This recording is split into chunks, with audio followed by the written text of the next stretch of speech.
ng awit sa mundo, di kayang ilarawan ng kadakilaan mo.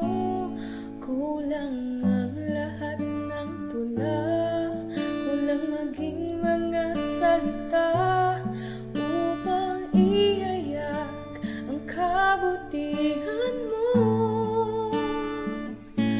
Wala kang katulad, wala nang hihigit sa'yo.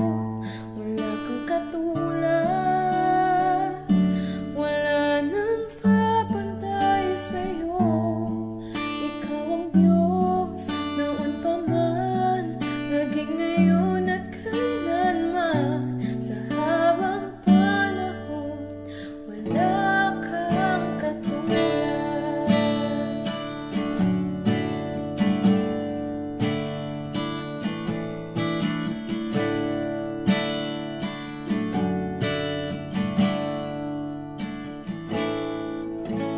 Awitin ko man lahat ng awit sa mundo, di kayang ilarawan ng kadakilaan mo. Kulang ang lahat ng tula, kulang maging mga salita upang ihayag ang kabutihan mo. Wala kang katulad, wala nang hihigit sa'yo. Wala kang katulad, wala nang papantay sa'yo. Ikaw ang Diyos noon pa man, maging ngayon at kailanman. Sa habang panahon, wala kang katulad. Wala kang katulad, wala nang hihigit sa'yo. Wala kang katulad, wala nang papantay sa'yo. Ikaw ang Diyos noon pa man, maging ngayon at kailanman. Sa habang panahon, wala kang katulad. Sa habang panahon, sa habang panahon, sa habang panahon, wala kang katulad.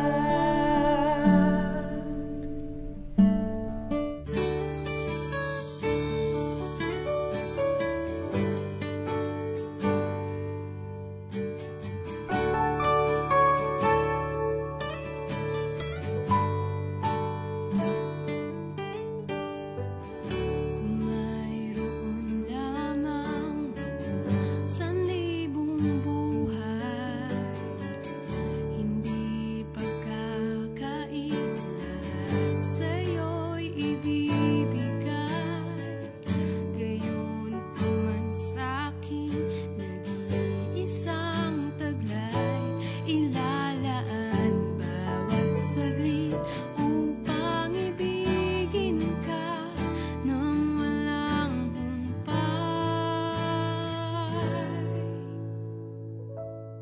Gaya ng dagat na hindi napapagal sa pag-alon, ang puso ko ay sa'yo magmamahal.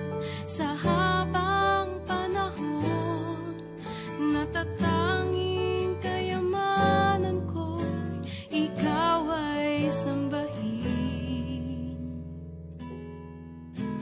Wagas na pagsintay, iyong dinggin, kalakip ng awitin.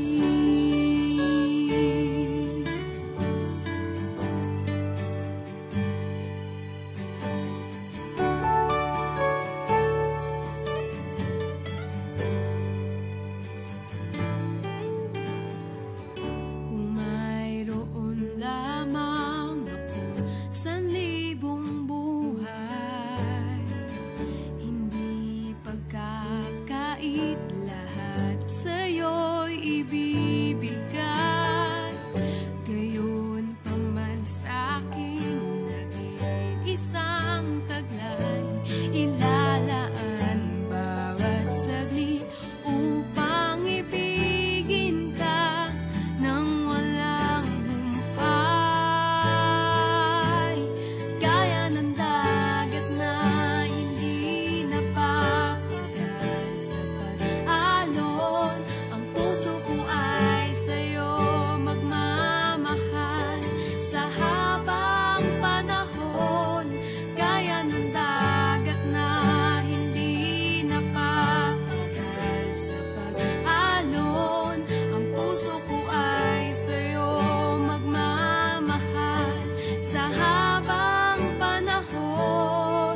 umaga po sa ating lahat. Purihin ng Panginoon at sama-sama po tayong sasamba sa Kanya sa umaga pong ito.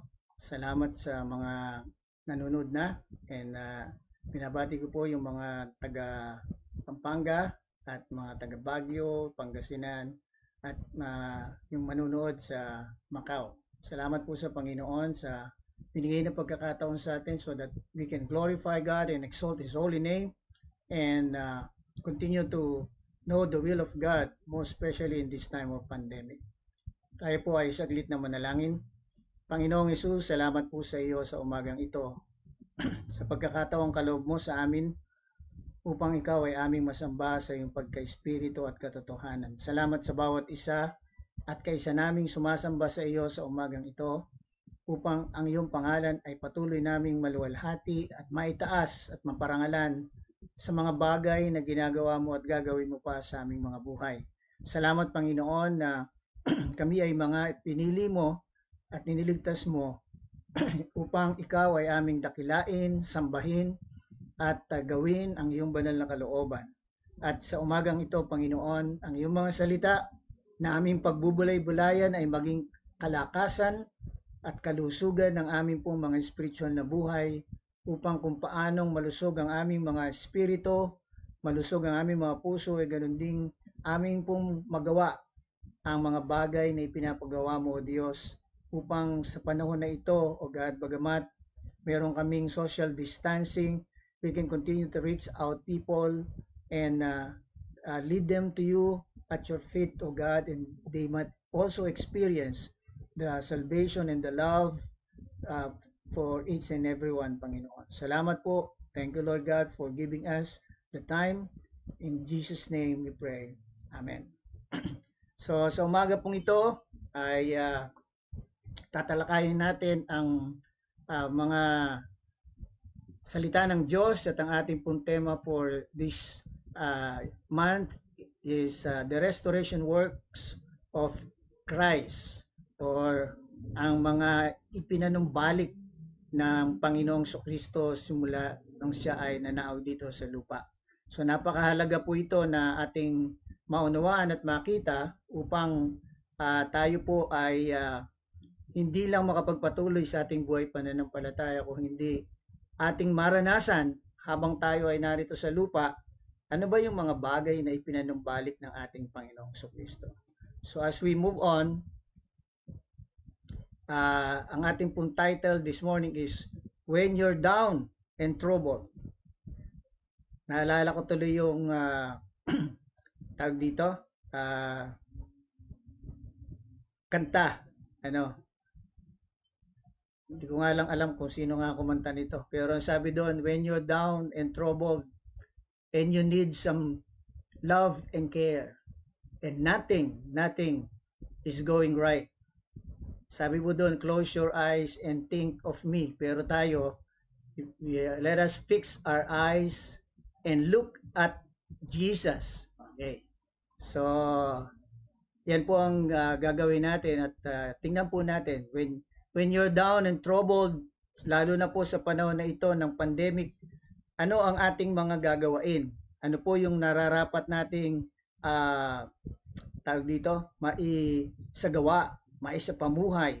Okay? So most especially if you are experiencing some trouble in this life, ay ano po ang ating mga dapat na mapanghawakan ng mga pangako ng salita ng Diyos. Okay, so let's continue. Sabi po ng Hebrews chapter 12 verse 2, mula po sa New International Version, let us fix our eyes on Jesus, the author and perfecter of our faith, who for the joy set before him endured the cross, scorning its shame, and sat down at the right hand of the throne of God. So dito po natin titingnan ang mga katotohanan. Meron pong ilang mga bagay na makikita po tayo dito upang ating mapanghawakan. So there are 4 truths that I would like to share with you mula sa katotohanan ng salita ng Diyos na ito sa Hebrews chapter 12 verse 2. That when we are down and troubled, ano ang ating gagawin? lalo na nga sa panahon po na ito ng pandemic. Sabi po ni Robert Schuller, tough times never last, but tough people do. Okay? So, yan po ang magandang mano natin. Ano? So, tough times, sabi nga is, never last, but tough people do.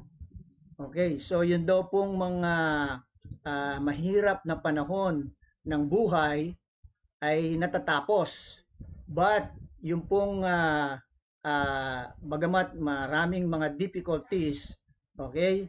So, tayo po na mga matatatag, tayo po yung makakapagpatuloy. Okay? So, as we continue, sabi po dito, sa aking tanong sa atin ngayon, what should you do when you're down and troubled? Ano nga ba yung gagawin natin?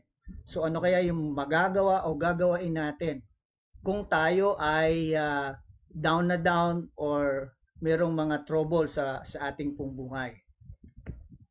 Okay, number 1, when you're down and troubled, fix your eyes on Jesus. Okay, so fix your eyes on Jesus.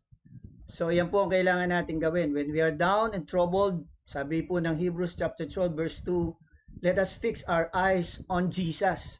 So, yan po yung importante na kailangan natin gawin sa panahon na tayo ay down na down o tayo ay namumroblema o tayo nakakaranas ng difficulties. So, what does it mean to fix? Okay, so ano ba ibig sabihin ng fix? To turn away from other things and fix them on something. Okay, so ialis daw po natin yung tingin natin sa mga bagay na tinitingnan na natin na nagkukos sa atin ng trouble, nagpapadown sa atin, okay? At tayo po ay mag-fix ng ating mata, magtuon ng ating mata sa ibang bagay o sa ating Panginoong Jesucristo. So when we turn away from other things, from trouble and other difficulties in this life, and then focus our eyes on Jesus, we will have hope. Okay, magkakaroon po tayo ng pag-asa, and not just hope, but a blessed hope, a living hope, pag-asa na mararanasan po natin, may experience po natin. Okay, so yan po yung ibig sabihin ng fix. Okay, your eyes on Jesus. Sabi po ni Duke Ellington, a problem is a chance for you to do your best. So ito po yung maganda na makita natin. So when we are down and having trouble, okay, so mga problema po yan, ano, and chance po yan para magawa po natin ng ating best. Actually, in this time of pandemic, ang dami pong mga lumalabas na mga hidden potential ng maraming mga Pilipino. Nagiging very creative po ang marami. Yung mga hindi naman talaga nagbi-business, ngayon nagbi-business, nakakagawa sila ng paraan na yung mga nawalan ng trabaho ay hindi magutom, hindi mawalan ng pag-asa, but they are becoming more creative in this life. Kasi nga po, ang problema ay nagbibigay sa atin ng chance na magawa po natin what is best, or pagka tayo nasa problema, na ilalabas natin what is hidden. Actually, we are full of potential. Ang sabi po ng mga nauna na nating mga ngaral, sabi po nila, most especially si Rick Warren, saka po si Miles Monroe, sabi nila, an ordinary person has 500 potential in him. So, kaya nga po, makikita natin dito, walang tao na hindi kaya o na walang potential. Okay? So, if we are potential, if we have that potential, makikita po natin na ang ating pong buhay ay yung problema po natin ay mariresolba. And actually, we are becoming a helping hand. Ano ho? Nagiging nakakatulong tayo sa iba at nabibigyan natin ng pagkakataon din ng iba upang makaahon sa kanilang mga problema. So that's why napakahalaga po yan. Most especially tayo po ng mga mananampalataya at ikaw na nanonood ngayon na sasampalataya sa Panginoon, if you fix your eyes on Jesus, makikita mo lalabas yung mga kakayanan na meron ka na hindi mo alam na dormant lang pala yan sa loob mo. But today, in this time of pandemic, na nakakaranas ka ng mga problema or difficulties in this life, that potential ay pwede mong magamit. Okay? So, God will give you ideas like sa mga nadidinig na nating patotoo. Ako, sa nakikita ko, those people who are not business people before, they are now becoming business person, ano? At they are earning money not just to support their family needs, but at this point in time ay higit pa doon. More than that ang naisusupply nila to their families, okay, o to their family. Even hindi lang sa immediate family, but even to their relatives, they were able to help and actually giving some work or job sa mga iba pang mga kakilala nila. Okay, that's why yan po sabi ni Duke Ellington, a problem is a chance for you to do your best. Okay, so in Hebrews 12:3, sabi po dito, this is how we are going to fix our eyes on Jesus. Consider Him who endured such opposition from sinful men, that you will not grow weary and lose heart. Ayan. So that is the benefit, ano po, ng pag-focus natin ng ating paningin o ng ating mga mata sa ating Panginoong Jesucristo. So sabi nga ng verse na yan, He endured, sabi po dyan, He endured opposition of sinful men. Actually, alam na po natin, ano, hindi lang po siya tinuya, hindi lang po siya dinuran, hindi lang po siya basta pinersecute, but alam po natin, sinaktan siya. At yung parusa na naranasan po niya ay talagang according to the Bible. Okay, from Isaiah 53 and the other parts of the Bible, masabi po doon ay talagang hindi na siya makilala. Okay, lalo na yung mukha niya dahil yung beard niya o yung balbas niya talagang binunot po yon. Pinaghahampas siya ng tambo sa ulo na mayroong koronang tinik. At yung kanyang katawan ay talagang nakalabas na po yung laman at buto dahil sa panghampas na ginamit po sa kanya na may mga metal na matatalim, okay, upang siya ay talagang mapahirapan at masaktan. And besides that, after that, ay pinagpasampas siya ng cross, and doon sa Golgotha ay ipinako siya. So kung titingnan po natin, that's how He endured the persecution, the opposition of sinful men, the hardship, the difficulties, and that's why in verse 2, we are encouraged by Paul, the author of the Hebrew, to fix our eyes on Jesus because we will not lose heart and weary. Kasi po, makikita natin doon how he was able to endure. Paano po niya natiis, paano niya napagtagumpayan, higit sa lahat, yung pong ginawa niyang yon. And actually, on that cross, He has restored so many things. Ano po, na lalo na yung pong cross, why cross? Bakit po siya sa cross ipinako, pinatay? So just to give you a little background, if we will go back to Genesis, ano po, in chapter 3, mababasa po natin doon na yung puno ng pagkakilala ng mabuti at masama na ang bunga noon ay kinain ni Eva at ni Adan ang naging sanhi ng kanilang pagkakasala. Okay, so that's why, ang sabi po ng Galatians chapter 3, cursed is a man who is hung on a cross. Chapter 3 verse 13, ano po, and 14. So, sumpain ang sinumang ibitin sa puno o ipako sa krus. At yung pong cross na yun, it represents, ano po, that's why, kung paano po nahulog ang tao sa kasalanan because of the tree of knowledge and evil, good and evil. Okay, so through the tree kung saan ipinako ang Panginoong Jesucristo ay inirestore po niya ang nawala sa atin ng mga tao. So doon po, yun po ay bahagi ng pagtubos. Okay, bahagi ng pagbabayad ng ating Panginoong Jesucristo so that maibalik sa tao ang naiwala nito. Kaya nga po napakahalaga nung bagay na yun. And even yung pong tinik sa kanyang ulo, koronang tinik, it speaks of restoring. Sabi nga po, ang sumpa kay Adam nang kainin niya ang bunga ng pagkakilala at mga mabuti at masama. Curse is the ground, sabi niya. And from the sweat of your brow, you will eat. So, sinumpa po ang lupa. Kaya hindi pwedeng basta aanin na lang ang tao na hindi nagbubungkal at hindi nagpapawis at hindi nagpapagod. Ano ho?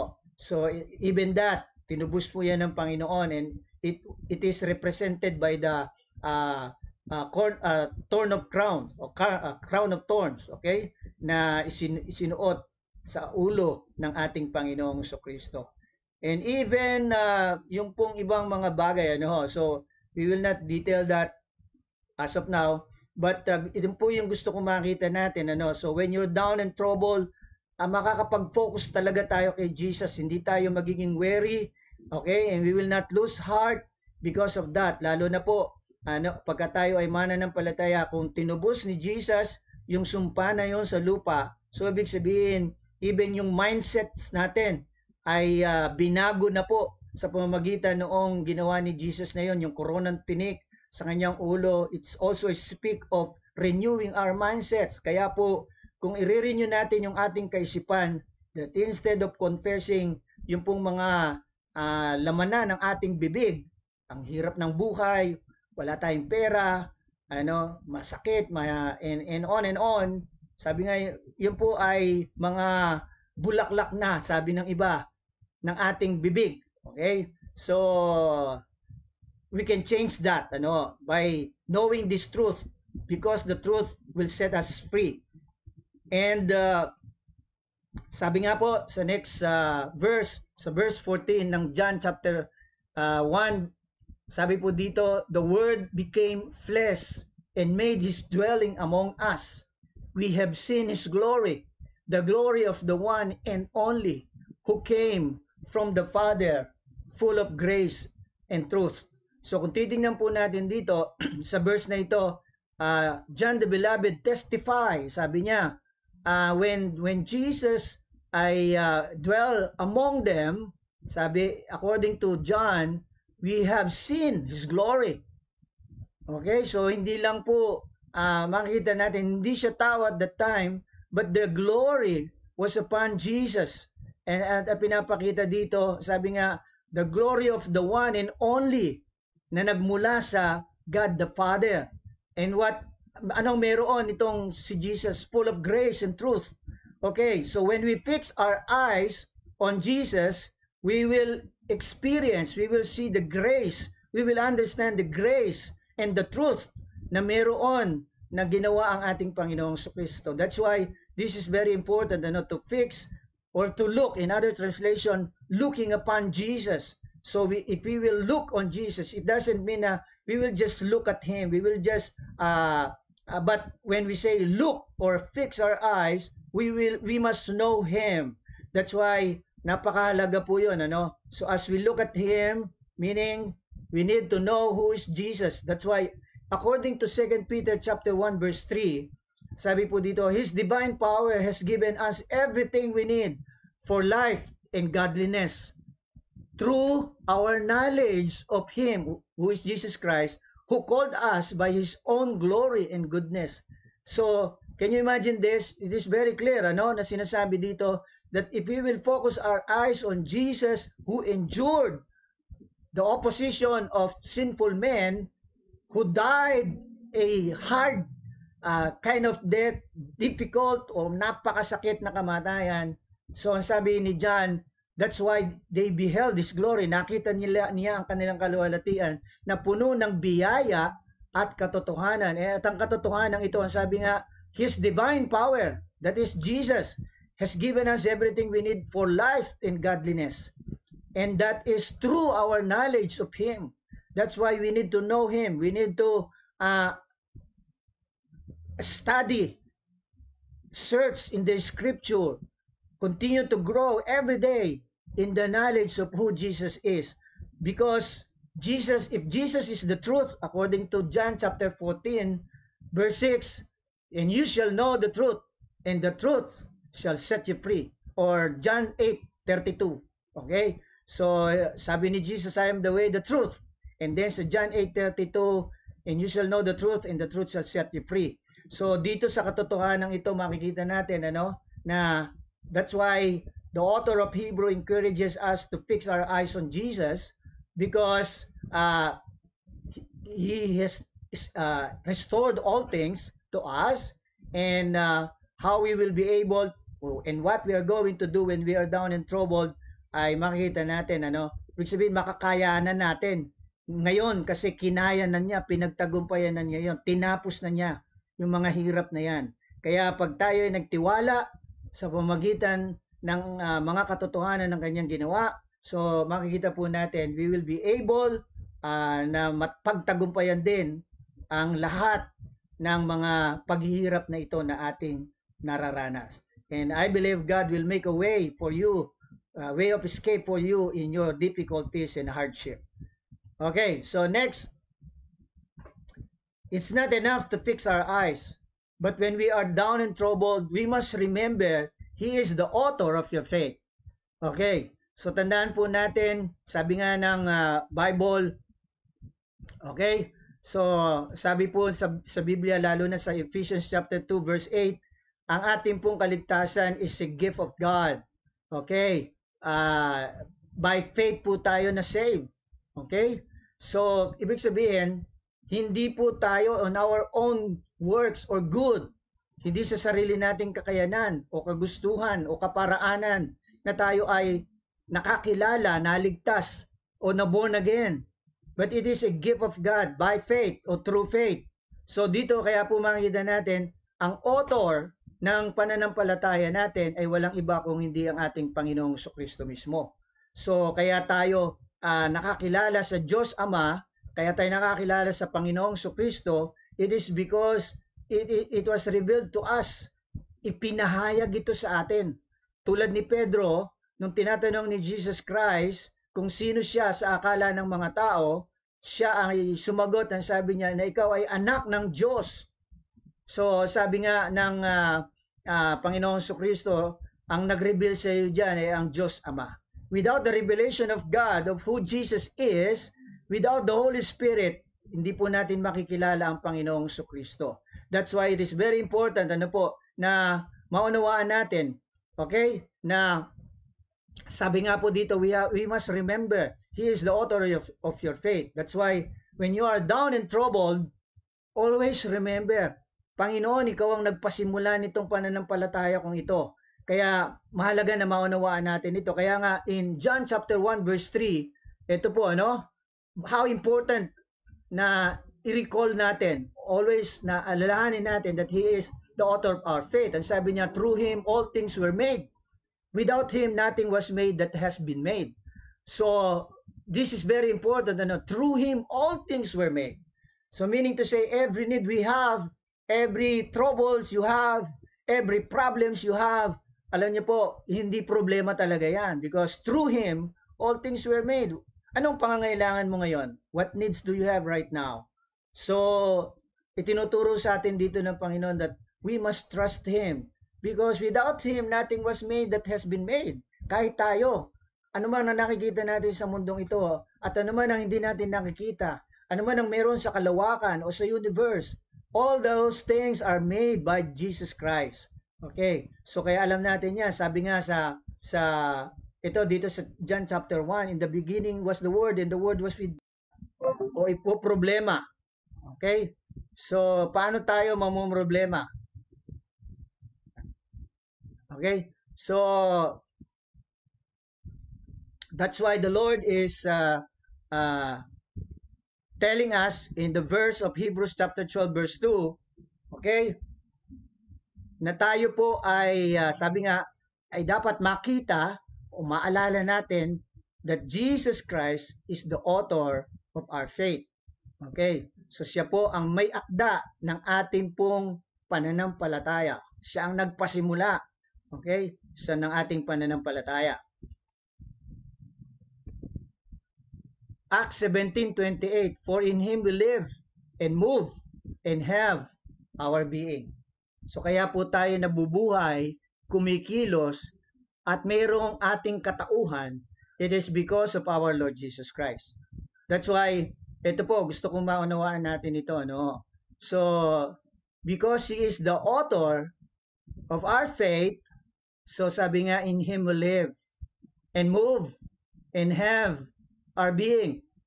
So that's how important, okay, to remember when you are down and troubled, nabubuhay tayo, kumikilos tayo, we have this life, we have this being because of Jesus Christ.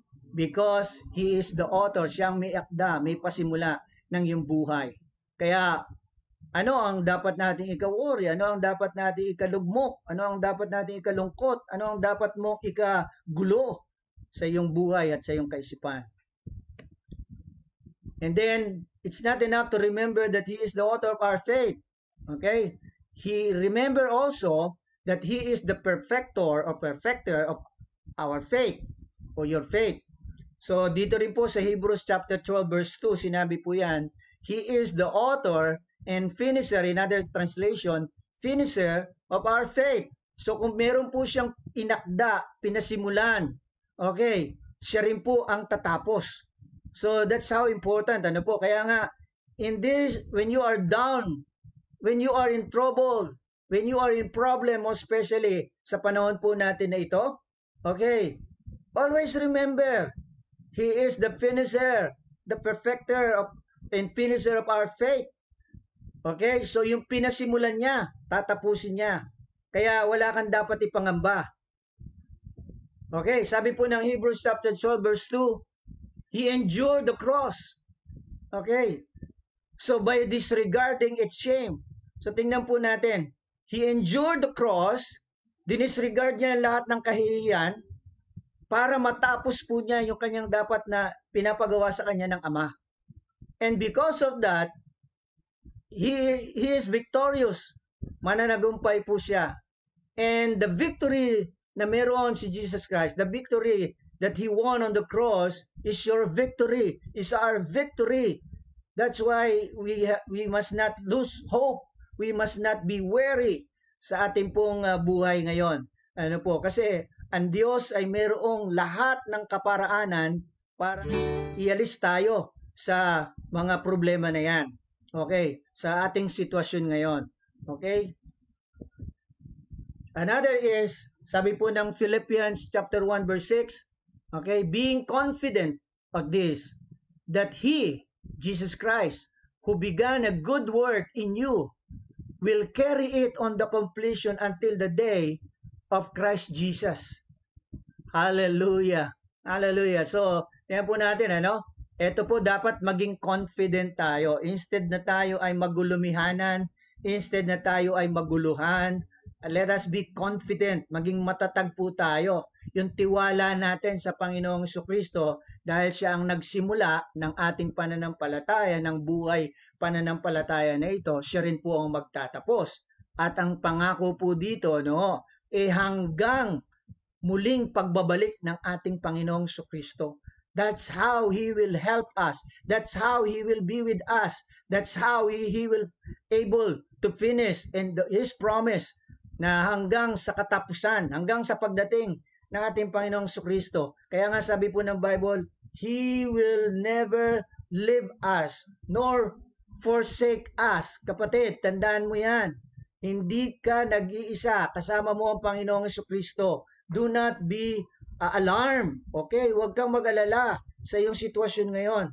Kasi kapag ka ipinokus mo ang iyong tiwala sa Panginoong Jesucristo, okay, talagang gaganapin niya, gagawin niya.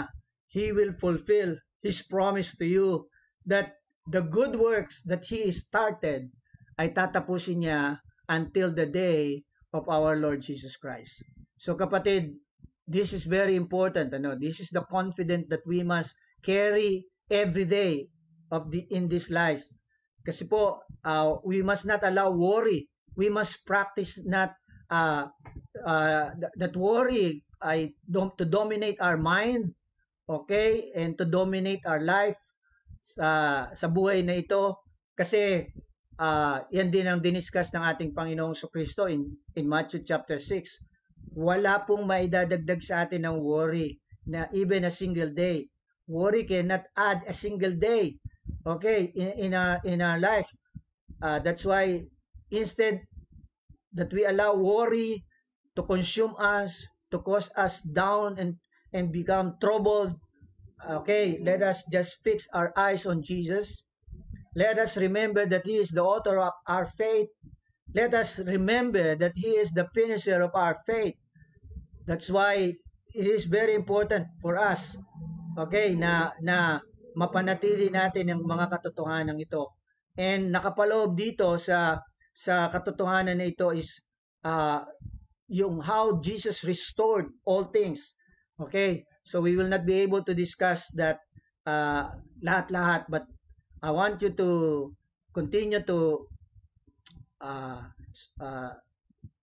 wait na ang ating message about the theme ng restoration work of Christ buong August ay marinig natin, makita natin what are those things that Jesus has restored during that time. Okay. And then number 4 truth is when you are down and troubled, remember He sat down at the right hand of the throne of God. Wow. Alam nyo, napakaganda nito. This is one thing. This is very powerful truth. Okay. So, yung tatlong nauna is very powerful na that when we fix our eyes on Jesus, okay, so we have nothing to worry because He has restored every needs na meron ka ay meron ng provision ng Panginoon. Everything. Sabi ng binasa natin kanina sa Peter, ano? And dito, ipinapakita ng Panginoon at pinapakita sa atin, ano? That He sat down at the right hand of the throne of God. What does it mean? Tingnan natin ano yung ibig sabihin ng sat down. Alam nyo, in Greek word, it means settle down. Okay. So, settle down. Ito, pangkaraniwan nating nadidinig ito sa mga gusto mag-asawa. We want to settle down.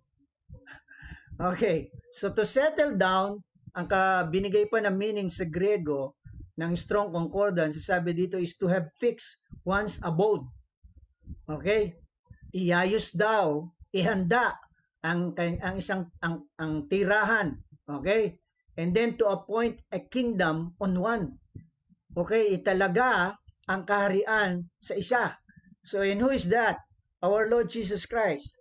Sa nakaraang mga pag-aaral natin, natalakay ko po ito, nang sabi nga ni Jesus sa Mark chapter 1 verse 15, sabi po niya dito, the promise, the appointed time of God has come. The kingdom of God is near. So, ayan po ang sabi ni Jesus. So, ngayon, it is already appointed to Him. He is now the king of His kingdom. Okay, of the kingdom of God. And then, naalala rin po ninyo, in John chapter 14 verse 1, ang sabi niya, ayoko kayong magulumihanan. Sa bahay ng aking ama, have many mansion. In my Father's house are many mansion. Okay, I don't want you to have troubled. Okay, so huwag kayong magulumihanan. So don't, when you are down and troubled, remember, in our Father's house are many mansion. And God has prepared one for you. Okay, but in this life, okay, we can continue to be victorious. Okay, so that's why if we will settle down, okay, ano ibig sabihin ng settle down? Bitawan mo na, isa-isang tabi mo na yung mga problema mo na yan. Okay, and focus on Jesus. Kasi nga, when He sat down at the right hand of the Father or throne of God, it means to say, okay, it is finished. It means to say, sabi nga ng Matthew 28, okay, verse 18, then Jesus came to them and said, all authority in heaven and on earth has been given to me.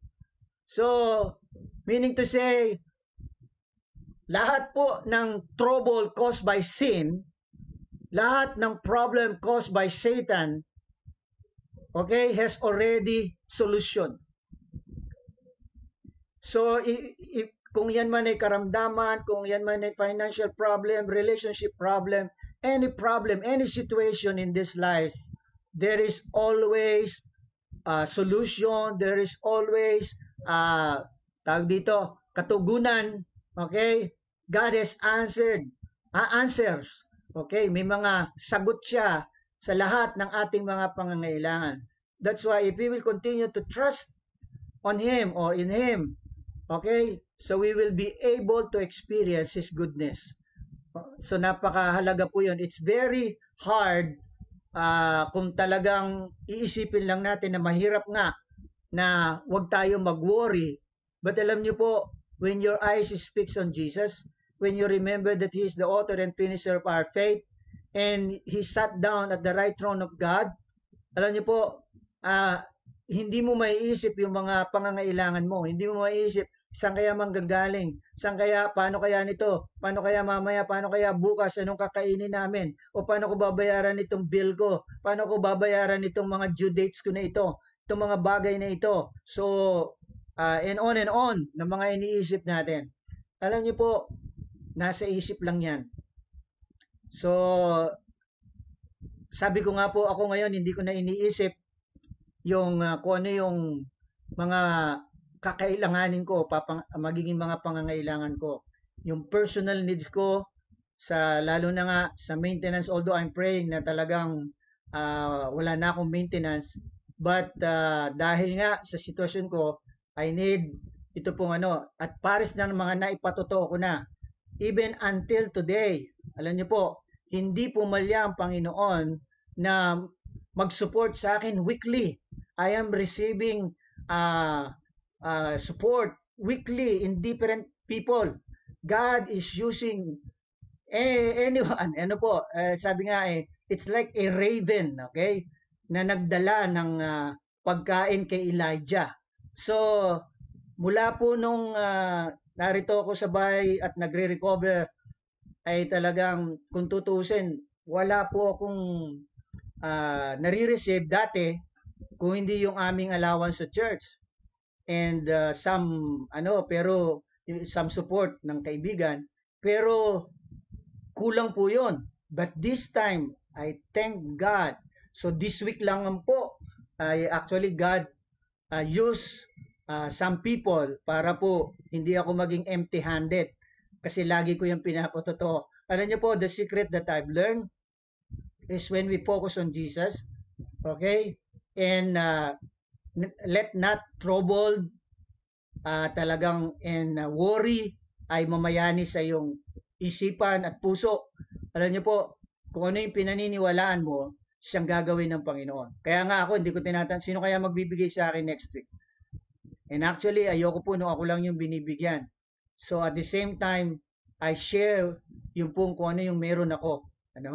So kung minsan nga nagugulat yung mga sinesharean ko. Meron pong isang pastor na sinasabi niya, mas kailangan mo yan. No, hindi. Sabi ko, I want to be a blessing also. God is blessing me. That's why I'm sharing my blessing.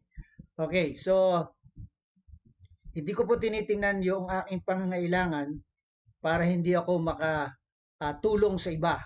So I am extending also my blessing to others so that at yan po yung susi. At yan po yung isang paraan para wag tayong magpatuloy na nagwo-worry. Okay? At talagang mapanatili yung bigat ng mga suliranin at makita ang kahirapan ng buhay na ito.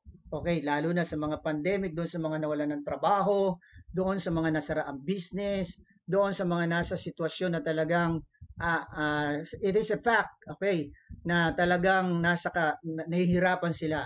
But the truth is, remember, Jesus is the author and finisher of our faith.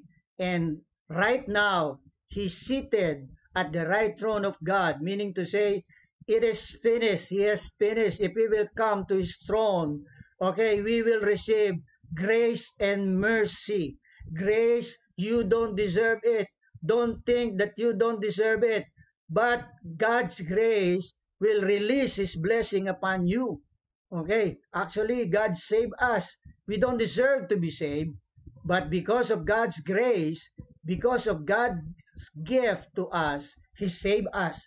And the only reason is because He loves you and me. He loves all the people. He wanted all the people to repent, to come to Him in repentance and receive Him as Lord and Savior. Kaya sa umagang ito, if you are watching right now and you don't know that you are already saved, if you don't know that you are sure that Jesus Christ is living in you, today is the day that the Lord has made for you to open your heart. If you are down in trouble, the only answer to your problem is the Lord Jesus Christ. That's why right now I am encouraging you, okay, if you want to have peace in your heart, to have real joy, and to be assured that God is going to help you in your times of trouble, in times of difficulty, that when you call upon His name, He will answer you. Now today is the day to open your heart to the Lord. I want to pray for you in receiving the Lord Jesus Christ, because that is the only way you can have a true relationship with Him. Because when you receive Jesus Christ as Lord and Savior, you will be saved. And not only be saved, but the Holy Spirit is going to give birth on your spirit. Ipapanganak muli ang iyong spirito ng banal na espiritu, so that you can see and enter the kingdom of God and be part of His and become His citizen, become His adopted son. Okay? So I want to pray for you now, and so if you are ready, I want you to follow with voice, lagyan mo, sumunod ka mismo sa panalangin na ito, hindi nang sa isip mo, kundi na kino-confess mo sa iyong bibig, sapagkat yan din ang sabi ng Biblia, if you confess that Jesus is Lord, you will be saved. Let us pray. Panginoong Jesus, sa oras po na ito, naniniwala ako na ang iyong mga katotohanan ay nagpapalaya. Ikaw ang katotohanan. Kaya't sa oras na ito, ako po ay lumalapit sa iyo, isinusuko ang aking buhay, at tinatanggap kita bilang aking Panginoon at tagapagligtas. Mula sa araw na ito, ipinapahayag ko na ikaw lamang ang aking Panginoon. Salamat sa iyong banal na dugo na may kakayanang maghugas, maglinis, magbura ng lahat kong kasalanan. Sa pangalan ni Jesus. Amen. Ako na lamang po ang magpe-pray. At I want to pray for you, those of you who receive the Lord Jesus Christ as your Lord and Savior right now. Lord Jesus, I pray for these people who receive you just right now. I pray that they will continue to be hungry and thirsty for you, the truth. And let them, Lord God, be able to see a family, to be part of a family, a local church who worship you, who teach you, who will really help them, guide them, disciple them, so that they would grow in their Christian life, oh Lord God.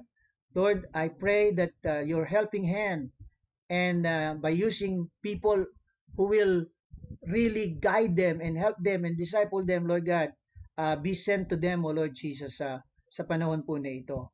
And Lord, thank you for these people who open their hearts to you and receive you as Lord and Savior. And right now, Lord God, I also pray for those who are down and troubled, to those who are experiencing difficulty in this life, to those whose eyes are focused on the things and the problems that they have, to be able, oh God, to refocus or to remove their focus on those things, but fix their eyes on you. Fix, yes, Lord God, help them to fix and not just look, but fix their eyes on you, who is the author and finisher of our faith. That you are not just the author and the finisher of our faith, but you sat down at the right throne of God, so that, Lord God, we might know that everything has been finished. Everything has been restored. Everything that the first human lost to God has been restored through you, through the works that you have done here on earth, O God. Salamat po sa iyo, Panginoon, and I even declare, Lord God, that Lord God, those who are suffering sickness and disease right now, those who have cancers, Lord God, those who have heart problem, those who are experiencing diabetes, Lord God, let your hands be upon them. Let them continue, Lord God, to trust you and claim that by your stripes Lord God, we are healed, O Lord God. Lord, salamat Panginoon. Bring us to that level of faith, O Lord God. Bring us, O Lord God, to that level of truth that we will be set free from all of this disease and sicknesses, O Lord God. And I pray, Lord God, those who lost their family members, O Lord God, the loved ones that they have, Lord God, I pray in the name of Jesus right now, Lord God. Lord God, na sila ay makomfort. Let your comforting hand, O Lord God, be upon them. Let the Holy Spirit, who is our comforter, comforts them, O Lord God, right now. In the name of Jesus. And those who have financial needs right now, in the name of Jesus, I declare and decree, Lord God, let the open heaven be upon them, O Lord God, and pour out the blessing, pour out the money that they need, O Lord God, right now. In the name of Jesus, I am releasing that, Lord God, in Jesus' name right now, wherever they are, Lord God, whatever that financial need they have, Lord God, I speak, Lord God, in the power of your word. I speak in the name of Jesus. Let it be released, O Lord God, right now. Let it be, Lord God, receive, O Lord God, ng bawat kapatid na nangangailangan. And right now, Lord God, I thank you, those who are experiencing, Panginoon, yung panlalamig, Lord Jesus, I pray in the name of Jesus, oh God, right now. Lord God, let the fire of the Holy Ghost be poured out sa kanilang mga buhay. Let that hunger and thirst, Lord God, be restored to them, O Lord God. Hunger to your word. Hallelujah. Thirst for your word. Thirst and hunger for your presence, O Lord God. That they are not just going to read, O Lord God, traditionally your word, but Lord, they will read your words with hunger and thirst, O Lord God. They will worship you, O Lord God. Hallelujah, with hunger and thirst, O Lord God, for your presence. Lord, I pray in the name of Jesus in this time of pandemic, O Lord God. Hallelujah, Lord Jesus. Let your light shine upon us, O Lord God. Let our life be a testimony to many, O Lord God. Let them see the goodness. Let them see your faithfulness, O Lord God. Let them see your power and your miracles in our lives, O Lord God. As your children, Lord Jesus, as the light and salt of this earth, Lord God, use us, O Lord God, hallelujah, so that many people will know you, Lord God, and receive you as Lord and Savior. That even we have this protocol of social distancing, we have this protocol of we cannot just gather publicly, Lord God, easily, Lord God, even though we have this situation, Lord, hallelujah, your power, your glory, your anointing, hallelujah, can penetrate every houses, every places, oh Lord God, so that your words may be heard, so that they may be saved, oh Lord God, so that they may receive hope and experience freedom in the mighty name of Jesus. Lord, I thank you for this day. I thank you for this opportunity that you have given us so that we can worship together through this live stream, so that we can exalt your holy name, and so that we can declare and decree the truth from your words. Hallelujah. And thank you, Lord God. Hallelujah. For the empowerment, for the enhancement ng bawat isa sa amin, edification of everyone who watches this live stream. Lord, let all the glory, let all the honor be given unto you. In Jesus' mighty name we pray. Amen and amen. So I thank you for worshiping with us and exalting the Lord today. And for our tithes and offering, so we encourage you to continue to be a blessing to this ministry. Okay, so God is giving us the opportunity to restore ito pong building sa Panipuan, and I encourage you to pray and let your heart be open for God to speak to you how you can support in our building restoration. Actually, ginagawa na po yung roof.